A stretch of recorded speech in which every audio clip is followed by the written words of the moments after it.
د صحابو صفت دا د ولم یصروا اصرار دوام نه کوي علی ما فعلوا وهم یعلمون. یعنی د صحابو صفت دا ده چې کله ګناه وکړي خو ګناه کې چې الله ور په یاد سي بخنه د الله نه غواړي او په هغه ګناه باندې دوام او استمرار نه کوي. دا د مؤمنانو صفت ده. دوه صحابه ول طالبانو ورونو، یو صحابي انصاري او بل ثقفي صحابي. رسول الله د دوی په مابین کې ورورګلوي اچولې وله. بیا جهاد ترتیب سو. د انصاري طالبانو د ثقفي جهاد ته لاړه او د انصاري جهاد ته لاړه، ثقفي پاتې سو. خو داسې ورته ویلې چې زه لاړم جهاد ته، د ما کور کې د ما اهل و مال ته دې فکر وي. یو ورځ طالبانو د ثقفي سړي د انصاري ښځه ولیدله، غسل یې کړی ده، نو ویې لیدله ستي ورغی داسې لاس ترې نه راونیو مچو یې کړ. نو هغه خو میړی نه و، طالبانو شهوت پې غالب سو. نو بس چې مازې لاس مچو کړو طالبانو الله ور په یاد سو، ستي منډه کړه ووتله کور. زړل یې په غره کې اوسېده نه راتله کور. چې انصاري بیرته جهاد نه راغی، پوښتنې وکړې ویني ما ورور څه سوی دی. نو هغې قصه ورته وکړه. ستي پسې ورغی، هلته غره ته چې پسې ورغی نو بیرته یې د ځان سره راوست. رسول زړل یې طالبانو په ګناه دومره پښیمانه و، نبي صلی الله علیه وسلم ته راوست.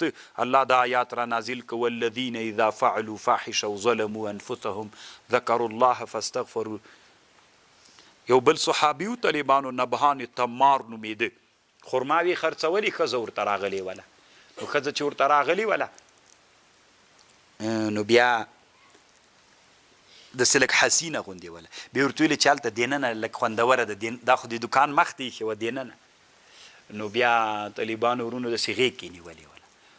بیرته توبه وویستله. صحابه بیا چې الله ور په یاد سو داسې توبه یې ویستله لکه رسول الله وایي د ماعز په حق کې که توبه یې په ټوله مدینه تقسیم کې د ټولې مدینې د خلکو بس کېږي، دومره دې زړه نه یې.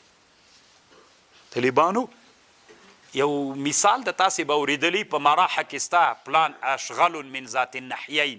د ذات النحیین قصه خو په یاد د اسم تبذیل کې بحث کوي.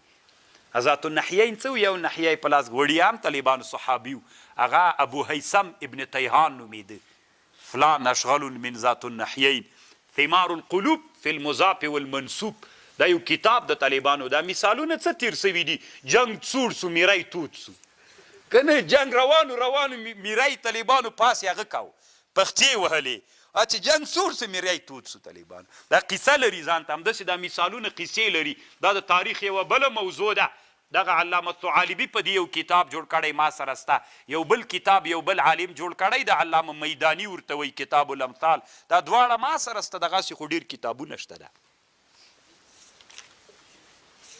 پلان کای داسې ده که مجیر و معامر غوندې دښمن ته په نستوني کې جای مه ورکوه، که نه مثالونه دي.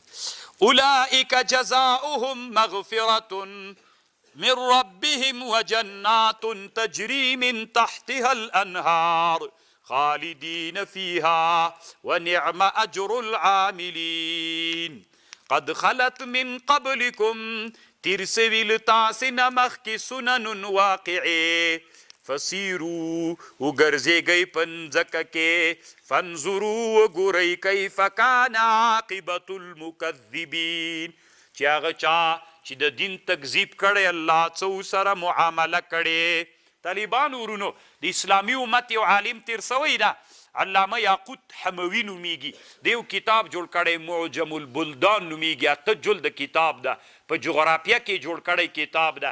په دې کتاب د نن نه زر کاله مخکې تیر ده د عالم د کتاب چې جوړ کړی ده، نو په مقدمه کې علم د جغرافیې فرض بللې ده. ځکه دی وی عبرت پکې د الله وی قد خلت من قبلكم سنن، ای انسانانو مخکې له تاسې نه دنیا کې ډېرې واقعې تیر سوي، نو دنیا کې وګرځېږئ چې هغه ځای نه ووینئ، واقعې به در په یاد سي، پند به ترې واخلئ. وي دا فرض ده د علم د جغرافیې. هذا بیان للناس، دا بیان د دې خلکو دپاره، وهدى وموعظة للمتقین.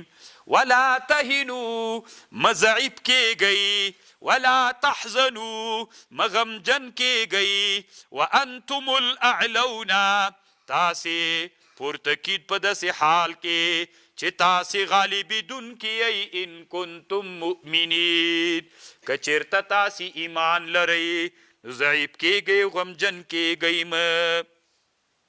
دا هم طالبانو یوه ډېره خوندوره جمله ده چې د اسلامي امت هغه مجاهدین چې د مقاومت په میدان کې چې الله وی لا تهنوا ولا تحزنوا